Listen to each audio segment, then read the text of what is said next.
नमस्कार, जय हिंद, वंदे मातरम। आप सभी का स्वागत है भारत के number 1 news channel KRT news channel में। हम आज आपके सामने कर्नाटक विधानसभा चुनाव 2023 को लेकर सबसे बड़ा सर्वे रखने वाले हैं। वीडियो को एंड तक जरूर देखिए। वहीं 7 बड़ी एजेंसियों ने मिलकर आज इस सर्वे को किया है तैयार, जिसके अनुसार आखिरकार कौन सी पार्टी अपनी सरकार बना रही है, वह कौन सी पार्टी की रातों की नींद हो रही है हैरान। कर्नाटक में किसी भी पार्टी को अपनी सरकार बनाने के लिए कुल सीटों 224 सीटों में से 112 से अधिक सीटें लानी होती है। ऐसे में पिछली बार चुनाव में 2018 में कोई भी पार्टी स्पष्ट रूप से अपनी सरकार नहीं बना पाई थी। फिर जेडीएस व बीजेपी ने मिलकर गठबंधन की बनाई थी सरकार। क्या इस बार भी कर्नाटक में होने वाला है ऐसा ही माहौल, या फिर कोई भी पार्टी स्पष्ट रूप से अपनी सरकार बना लेगी? पिछले आंकड़े जो मार्च के एंड में आए थे उनके अनुसार कांग्रेस पार्टी को झटका लग रहा था, लेकिन आज अप्रैल एंडिंग में हुए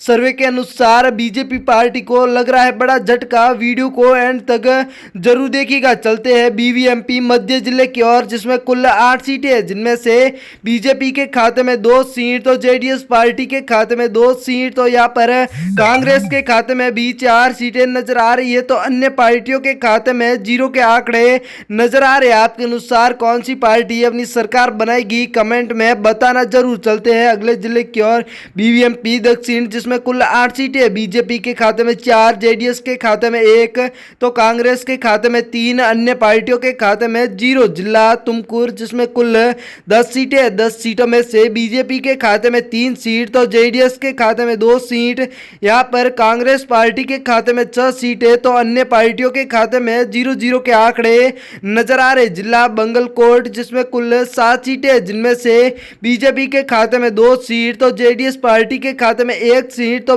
कांग्रेस पार्टी सबसे आगे 3 सीट, अन्य पार्टियों के खाते में भी 1 सीट जा सकती है। जिला उत्तर कन्नड़, जिसमें कुल 6 सीटें, जिनमें से बीजेपी के खाते में 3 तो जेडीएस के खाते में 0, कांग्रेस के खाते में 3 सीट के साथ बीजेपी को टक्कर देती हुई अन्य पार्टियों के खाते में 0 के आंकड़े नजर आ रहे।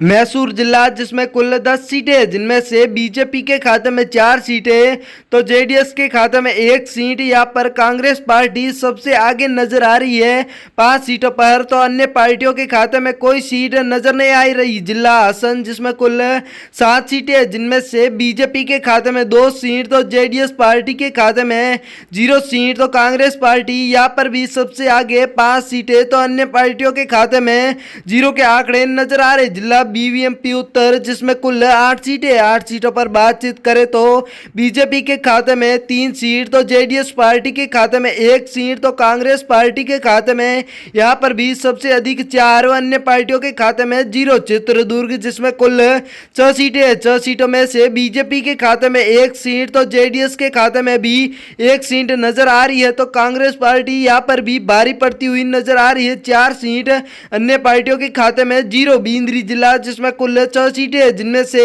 बीजेपी के खाते में 3 तो जेडीएस के खाते में 1 तो कांग्रेस के खाते में 2 सीटें, वहीं अन्य पार्टियों के खाते में 0 के आंकड़े नजर आ रहे। जिला अगला बेलगाम, जिसमें कुल 18 सीटें, जिनमें से बीजेपी के खाते में 5 सीटें तो यहाँ पर जेडीएस के खाते में 2 सीटें नजर आ रही है, तो कांग्रेस पार्टी सबसे अधिक 10 सीटें नजर आ रही है, अन्य पार्टियों के खाते में 1 सीट। बीजापुर, जिसमें कुल 8 सीटें, जिनमें से बीजेपी के खाते में 4 सीट तो जेडीएस के खाते में 1 सीट तो यहाँ पर कांग्रेस पार्टी के खाते में इस बार 3 सीटें ही नजर आ रही है, वहीं अन्य पार्टियों के खाते में 0 सीटें। गुलबर्गा, जिसमें कुल 9 सीटें हैं, 9 सीटों पर बातचीत करें तो बीजेपी के खाते में 4 सीट तो जेडीएस पार्टी के खाते में 1 सीट तो यहाँ पर कांग्रेस के खाते में 3 सीटें, वहीं अन्य पार्टियों के खाते में 0 के आंकड़े नजर आ रहे। कोलार, जिसमें कुल 5 सीटें हैं, 5 सीटों पर बातचीत करें तो बीजेपी के खाते में 2 तो कांग्रेस, यहाँ पर बीजेपी व कांग्रेस के मध्य 2-2 सीटों के साथ